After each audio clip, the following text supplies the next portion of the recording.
And cue John Aggart. Okay, hello and welcome to the Get Out and Grow the Air team. Now, today, this evening, this morning, this afternoon, wherever, whatever time you're watching this in the world, it could be 17 minutes past 6 p.m. if you're watching it right now, or it could be 4:39 a.m. if you're randomly watching this in the middle of the early morning or something like that. Anyway, we have a special on sensory gardens today. So, yeah, uh, enough of me whittering on, and let's get on with it. Okay, well, let's say hello to our special guest this afternoon, Mansel Nott from the Kinsugi Project, as you can see on your screen there.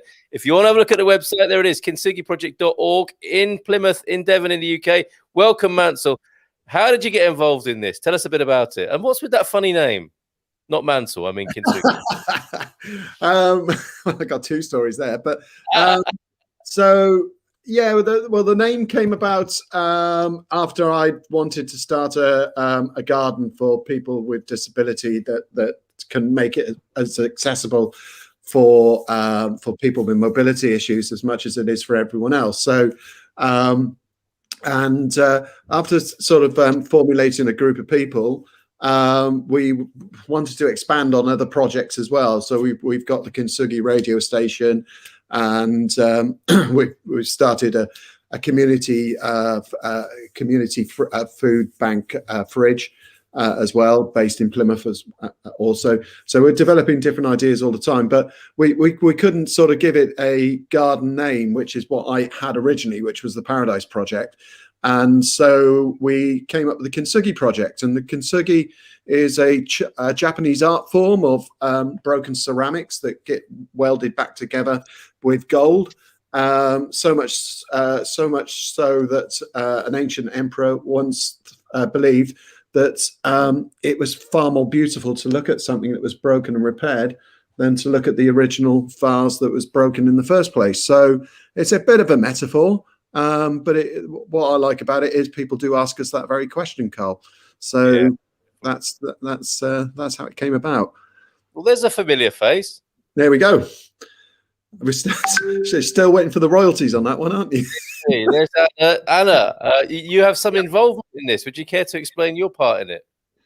Yeah, I admittedly, I'm still yet to actually take a trip up to Plymouth and actually see it in its well, I was going to say real form. It is real form, but I've been sort of pretty much a part of it as far as group Zoom chats go, and yes, we've just been part of that really, and just keeping up to date on it. So I'm a little bit out of the loop as of recently with everything, but it's yes, it's been really good project, and I'm hoping to sort of be a part of it as much as I can, even though I'm a bit further away in Newton Abbot in Devon. But that's the joy of being online, and it sort of brings the community side of it together in that sense. So it's a really good project.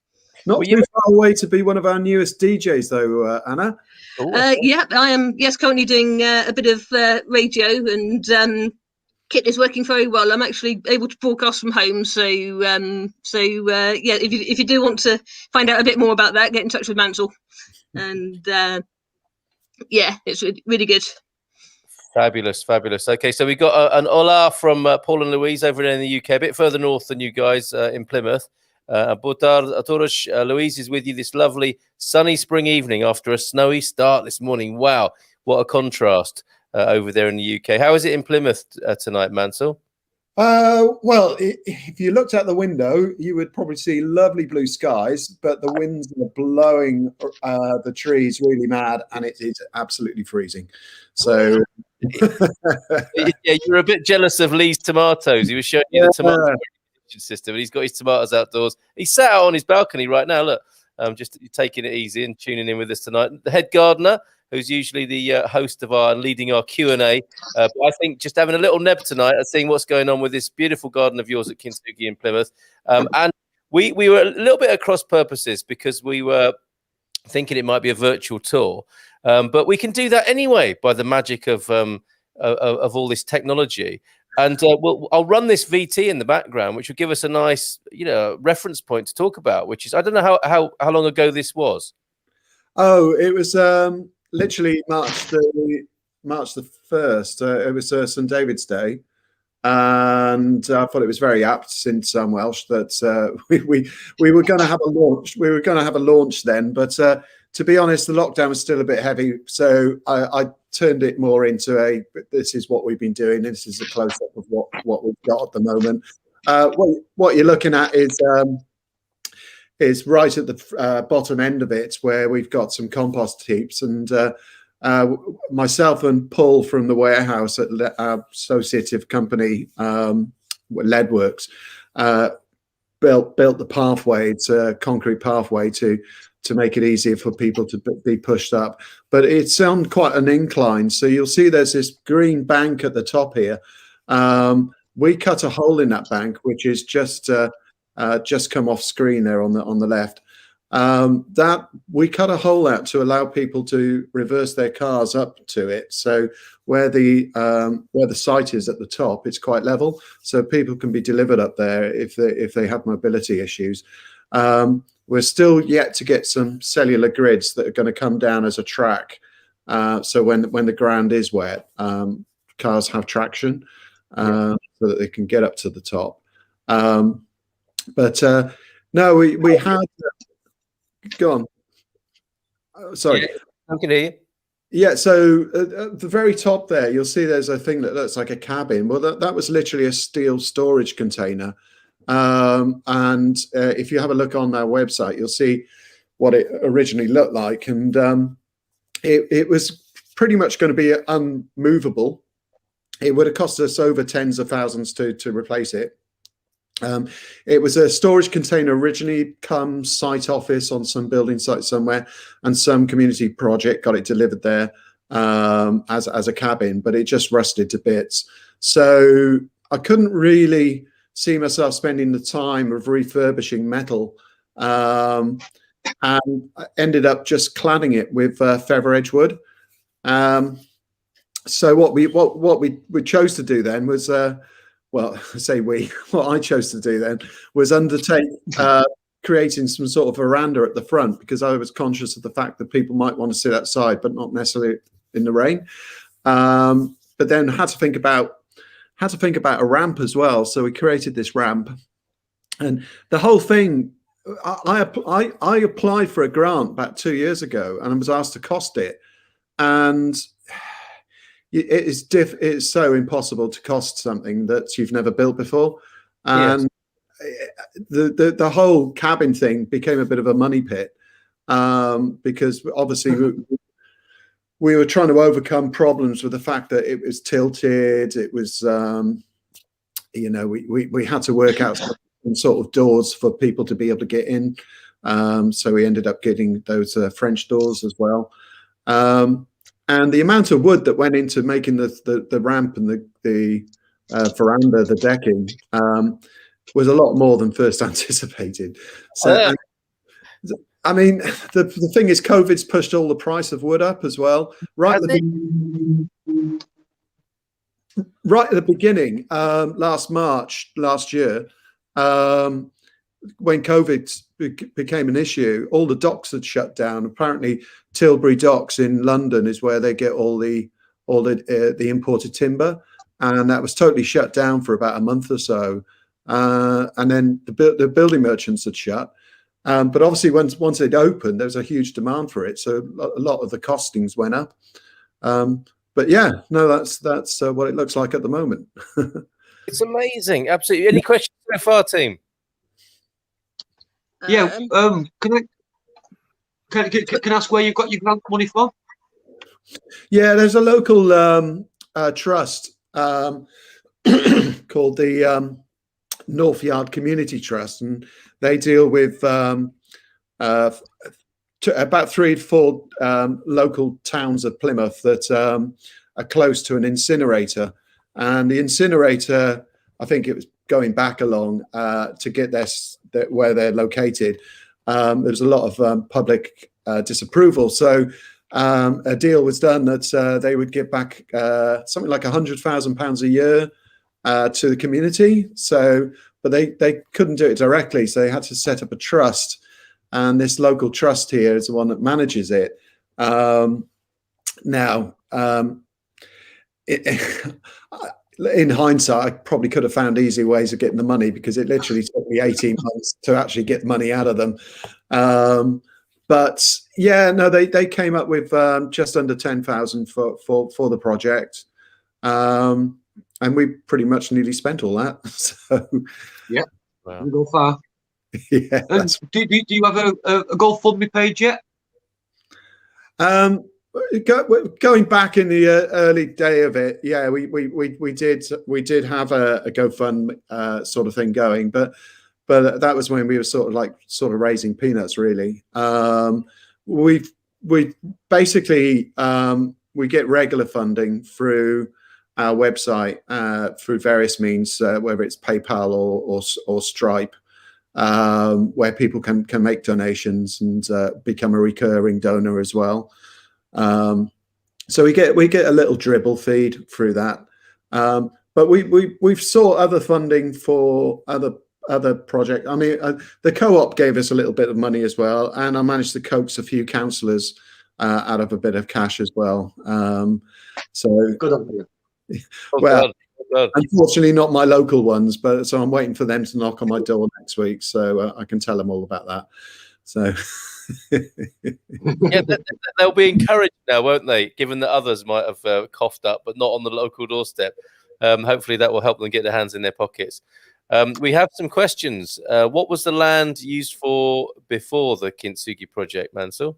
Oh, well, we did. We looked at two sites. Originally, when I first got to talking to Carl's a co-creator of this, I must say, because he was my little mentor when I was brain racking ideas. You know, I was kind of saying, you know, I saw him as my go-to sticky finger back at the man or whatever. But, you know, given that, I was pretty pissed off with my job, you know, and I wanted to try and get some, I don't know, do something that I enjoyed, but also I could help other people enjoy it. And I know I've known Carl for a few years through Lewis and doing the radio shows, and I know you've got similar sort of sense of seeking some sort of freedom, and I basically going back along, he encouraged me to talk to a few people, Steve and Bronwyn and that, and I ended up talking to a local councillor, a lady called Tina, who showed me a very large piece of ground that was surrounded by housing. Trouble is, though, when we looked at it, the infrastructure there would have been really poor. It was almost an acre of land, but it was totally surrounded by housing, so we wouldn't be able to get water in there very easily, electricity, and at that time our ideas were starting to expand. So we knew we wanted indoor space as much as outdoor space.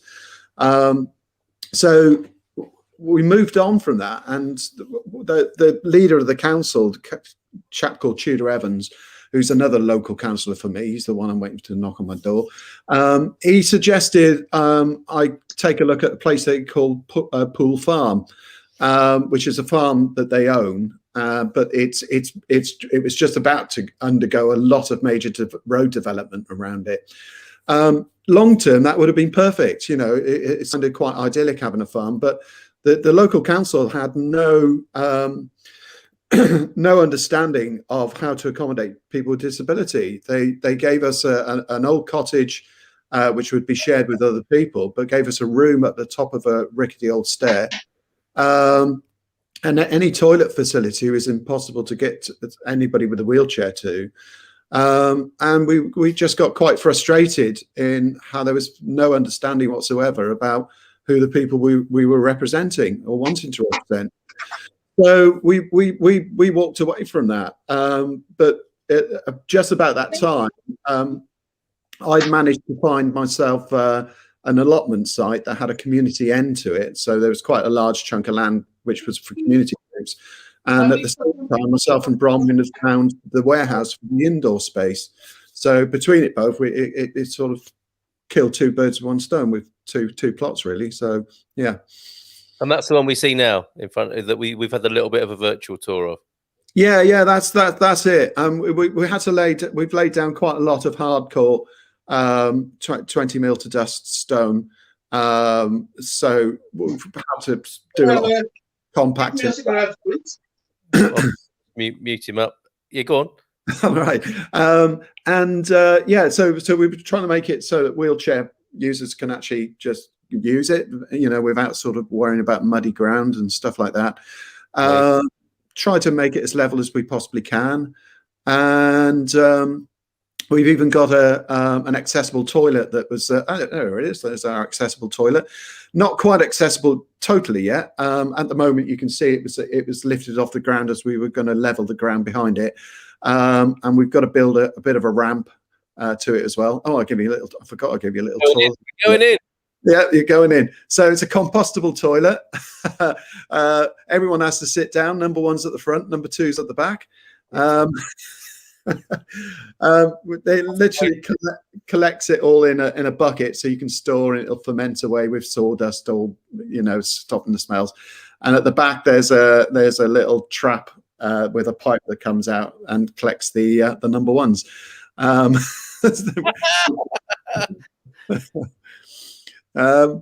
So yeah, we just weeded all these boxes. Well, I say we, I mean myself and one or two helpers. I've got a lovely guy who comes with me on Thursdays, who goes to quite a few groups with Lewis, called Robert. He's been helping me do a lot of this, but we've weeded out all in those containers. They're like raised bed containers. We had a lot of weed in there because it was literally soil that we took out from the ground. So we've weeded them out. We've brought in quite a lot of compost, and we've had to carry up probably about 5 tons worth of compost to actually fill them up. So there's loads of them, aren't there? Yeah. They don't offer a lot of growing space, but that's the trouble with this type of garden, is that unlike my own allotment garden, which I have elsewhere, mine's crammed full of growing stuff. But here you've got to think about how people get around them, and that does take up quite a lot of ungrowing space, if you see what I mean. Yeah. So I think one of the things I'm going to start looking at is buying in large containers that can be moved around, so you can draw in big plants like bananas. I like tropical plants, so I might bring in quite a few sort of large tropical plants, just add a bit of landscaping to them. Yeah. I think John and Anna might have had questions as well. Sorry, you got cut off earlier on, you guys. Yeah, I've got a couple of questions. So I was going to ask, how did you first get involved in all this? But you did explain earlier, actually, so I don't need to ask that now. But I was just wondering what plans you have for the future for this project on the gardening side, and just generally how much it's been affected by COVID, because of course it's kind of affected the whole world, that has. So obviously I was just wondering, has that affected any of your future plans? Because it's affected the present, because you had trouble with paying with the wood, getting that delivered, and having that being more expensive than you were expecting, and things. So have you had any ideas for the future, and how do you reckon those might be affected by the pandemic, if they're affected by the pandemic at all? So to put a timeline on that, we should have had this built this time last year, because we started it in March last year, and literally we were only two weeks into the build, and we were actually ahead of schedule, and I thought we'll get this built in a month, no problem. But when the pandemic started, we realised that my brother-in-law, for example, who's 70, he was getting a bit nervous about helping us out because he did the machine driving. So it was, in hindsight, it looked like an obvious thing to do. But going back then, you were trying to tread a fine line as to what people would think and feel safe with and stuff like that. And I think it came to a conclusion when I was looking for volunteers and getting some feedback. It was kind of like, yeah, we got to stop. So that pretty much ground to a halt, and just everything moved at snail pace from then on. It was just me up there and maybe a week with somebody, or another week with somebody else. But so that affected us big time. As I said, the building merchants rack their prices up. Speak to any builder, they'll tell you the same thing. So that's screwed around with the budget as well. But where the future goes, I mean, we have literally started doing what I envisaged us to be doing, which was really nice. I mean, 2 weeks ago, I met the guy called Robert through another group in Plymouth called Your Ways, who provide him with enablers. And he enjoyed gardening, so they called me up and just said, we've got somebody we want to consider. So he came up for a taster session, and we had a second week last week with him, and he wants to come up every week. And this is exactly what I wanted. The snowball of that, of maybe some more of his friends or other associative groups like Your Ways, having people that want to come up like that. That's exactly what I want.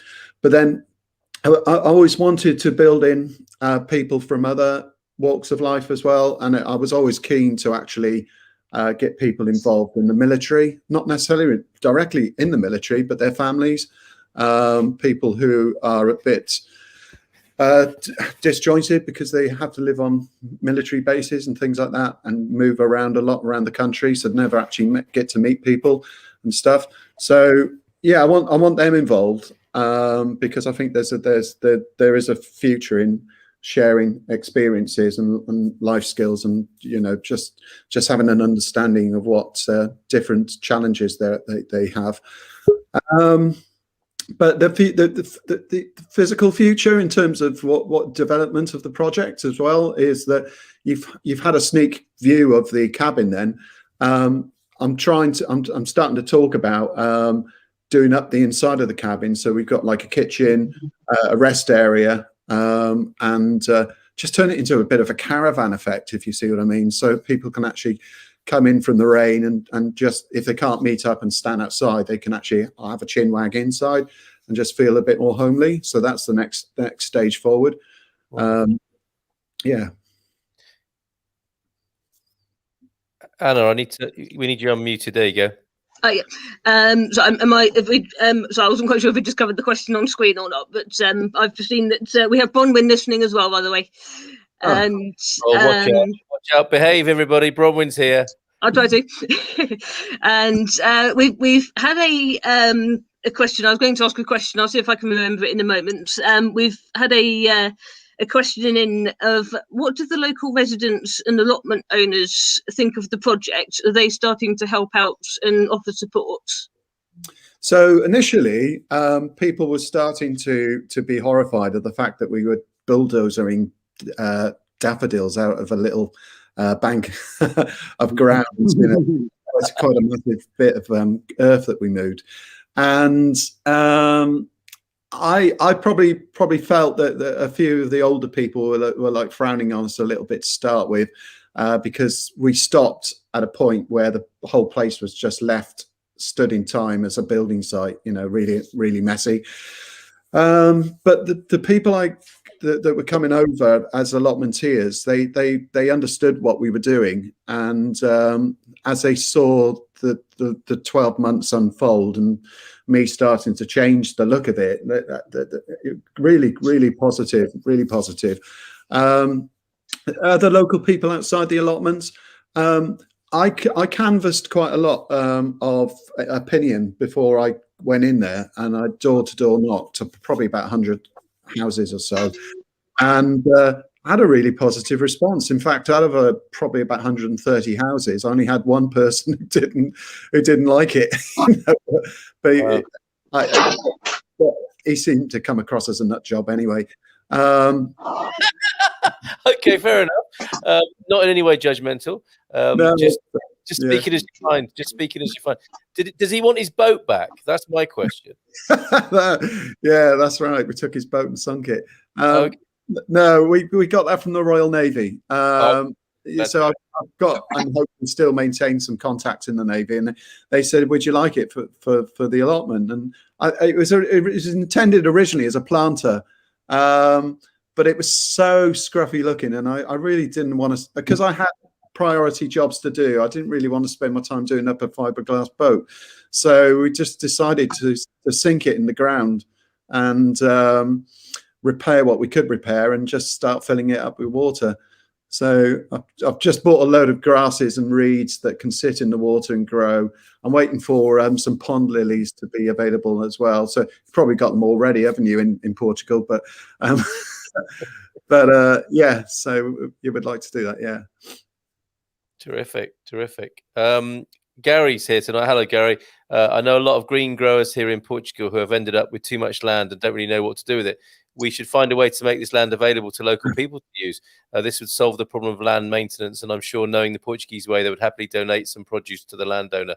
Absolutely. And he adds as well, Mansel, most MOD, Ministry of Defence bases have a welfare officer. This would be a good initial starting point for including serving personnel and their families. So there you go, a bit of input there. And great to have you here, Bronwyn, and lots of love to you and Art.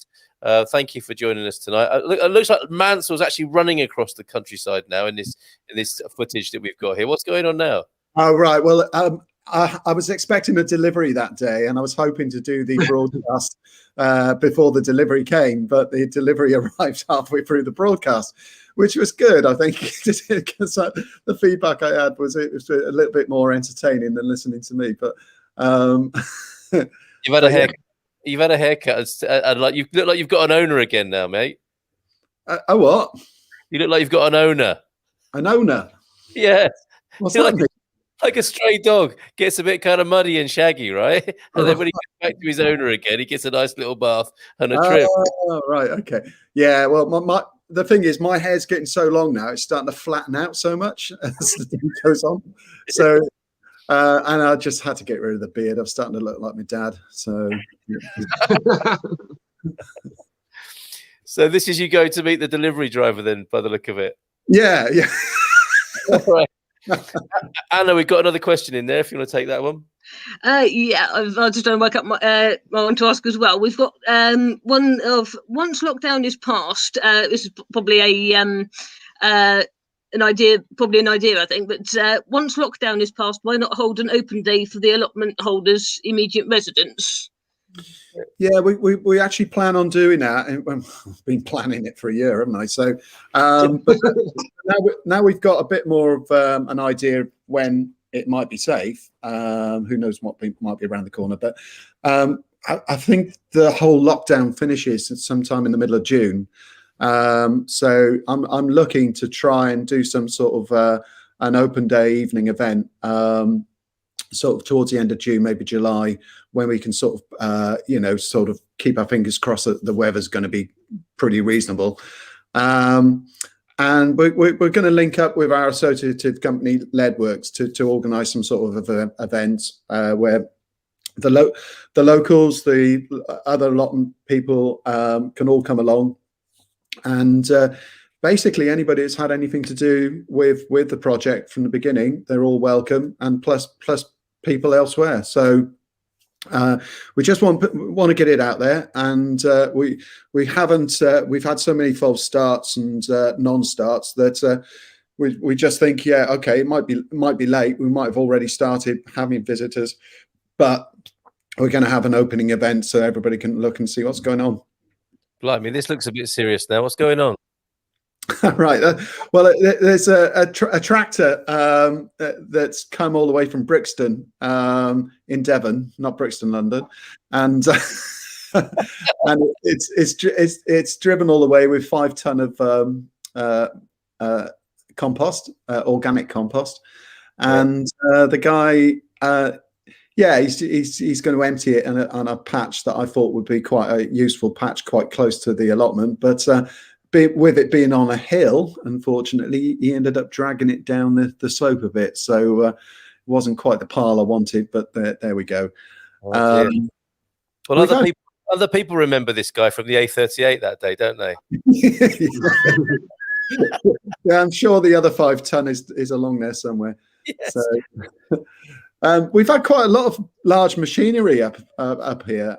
You've got to imagine the car park. We call this the car park end, but the council won't let us have it as an official car park because it's on about a 25-30 degree angle, and they deem it as unsafe. But honestly, if they lived where my mother lives up in the valleys, you know safe and unsafe for parking on hills. Yeah, sure. But yeah, we've had quite some large vehicles. So we've had articulated lorries, JCBs.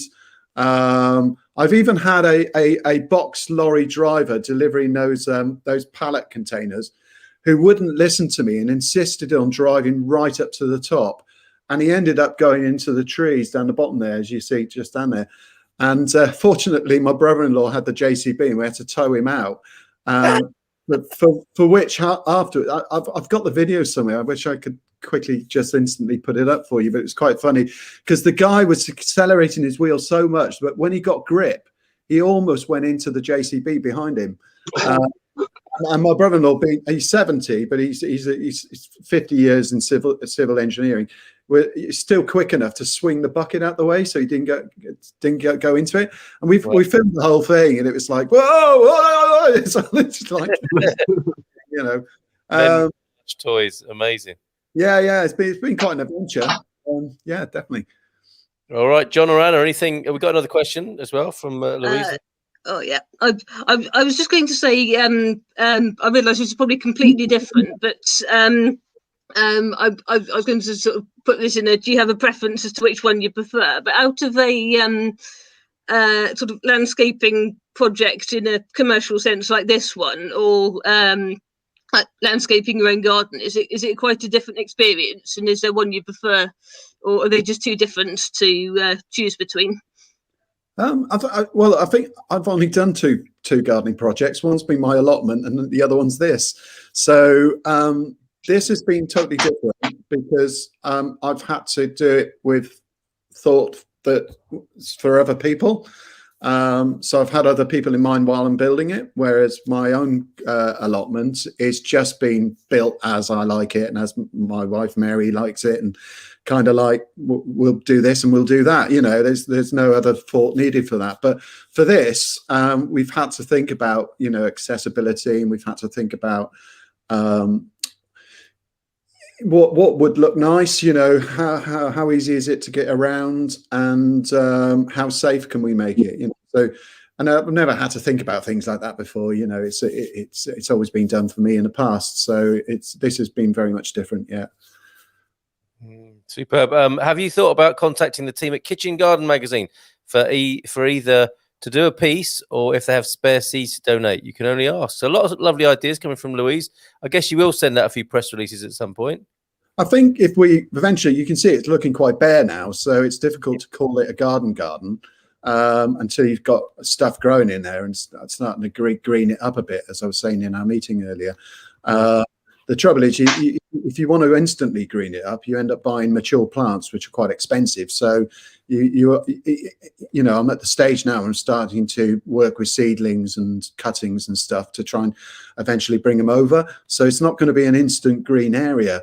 So going to kitchen garden things, it doesn't look quite the end result if you haven't got anything growing there, does it? So but we did have I did have some interest from Gardeners World with Monty Don about 18 months ago, but unfortunately everything dragged on so long. They changed researchers, and I lost the researcher that took an interest, and really they stopped sort of broadcasting some of the stuff they were doing. And we hadn't really built it until this year anyway. So, but it's a thread I want to try and pursue again, to try and see if, you know, I can show them this footage, for example, and give a before and after, and I can show them around. Yeah. So I'd like to contact those sort of people. Definitely. Brilliant.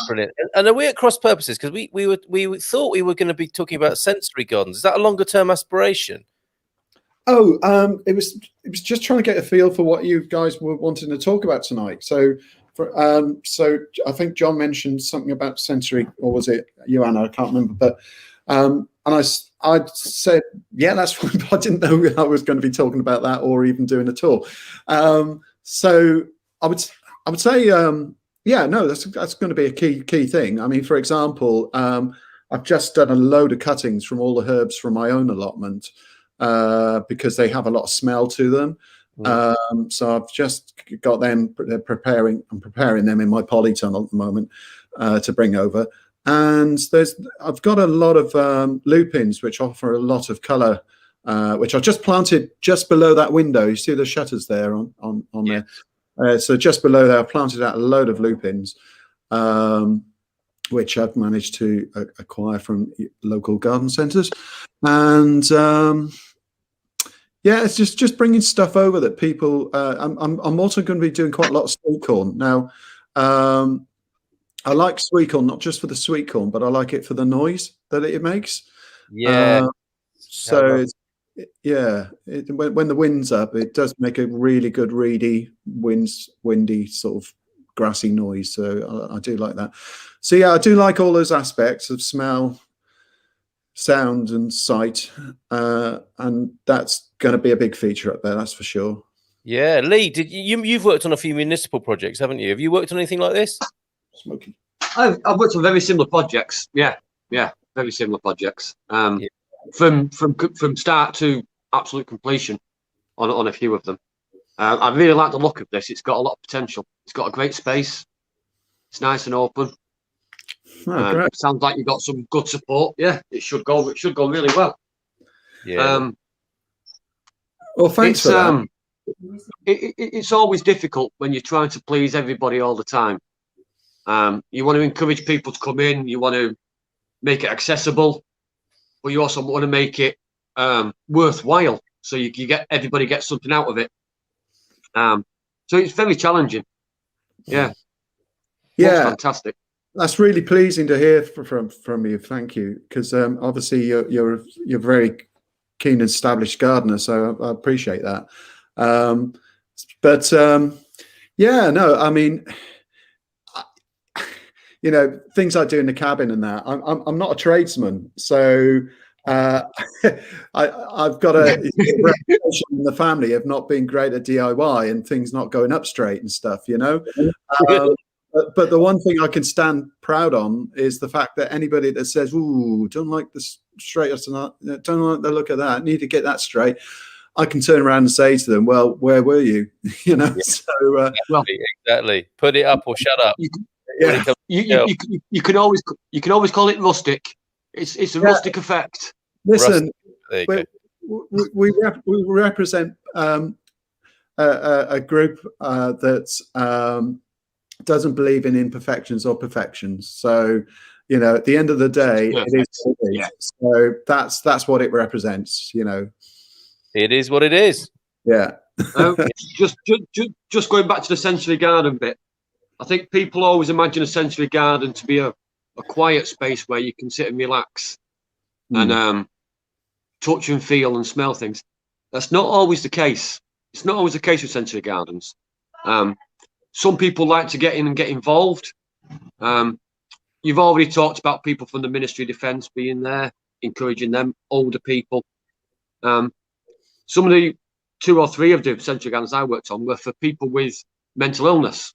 So completely able-bodied, but just needed somewhere to relax and spend some time in the outdoors.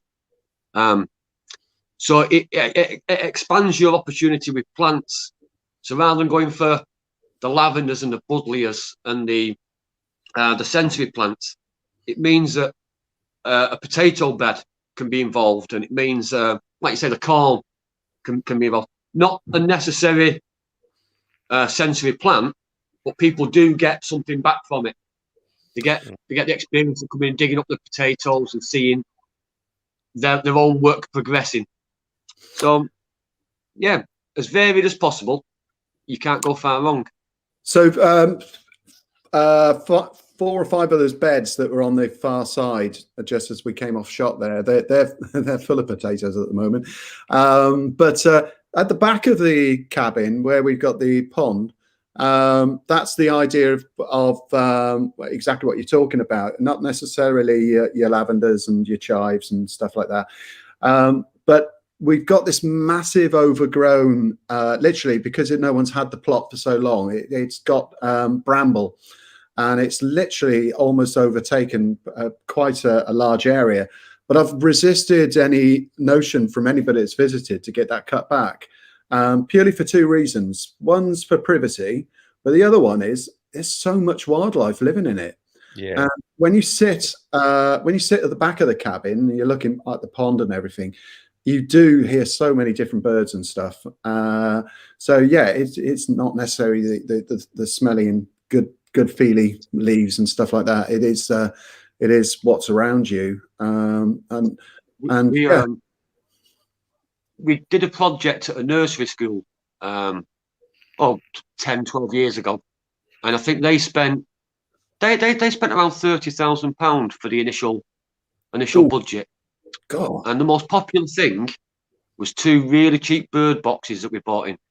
The kids fell in love with the blue tits coming and going, and they were dirt cheap, bog standard Asda's own bird box. And so they spent a fortune on the plants, and it was kept well, and it did its job. But when I returned a year later for the progress report, all anybody talked about was the blue tits. But they had the simple things. They had little cameras. They had little cameras in the box. Oh right, yeah. I think they were off Amazon. They were dead cheap as well. Yeah. And the whole class or the whole school was involved in watching the development of the blue tits. Yeah. So you can have combined. Get a box on. Yeah, and security. You can have CCTV and Springwatch all rolled into one with your cameras there. Yeah. Man, we've got to go, but you've been amazing. Thank you so much. Here at the Kinsugi Project, you say we believe that society is broken. I don't think a lot of people would disagree with that. We want to work together with our community to make it better and more beautiful. What a lovely sentiment, and thank you for being here and sharing that with us tonight. How can we help? What do you need from people, finally? Just to get people to go to our website and make donations, really. I'm trying to raise 3,000 or 4,000 at the moment as a second part of the build up there, which is making the cabin inside. I had never put in any money for the inside of the cabin, so this is the next step now to actually get the inside of the cabin, so people can actually come in, keep warm, have some light on, and do cooking, whatever they want to do. It can be a meeting place as well, but we're looking for donors, and really keen. If they want to be reoccurring donors, I've got my dear Auntie Val over in Canada. She's been supporting me since the days that we were on Patreon, Carl, back in the Paradise Project, and she's been bunging me £6 every month since. So anything like that, anybody that can support us financially, that'd be fantastic. So 100 people around the world doing that adds up, doesn't it? And absolutely fantastic. Well, you know what to do, folks. Mansel, thank you very much. Fresh Air team, fantastic. Head Gardener McGrady, thanks for being here tonight with your input as well. We'll see you again next week at 6:15 for the gardening Q&A. Take care, everybody. Thank you very much. Bye-bye.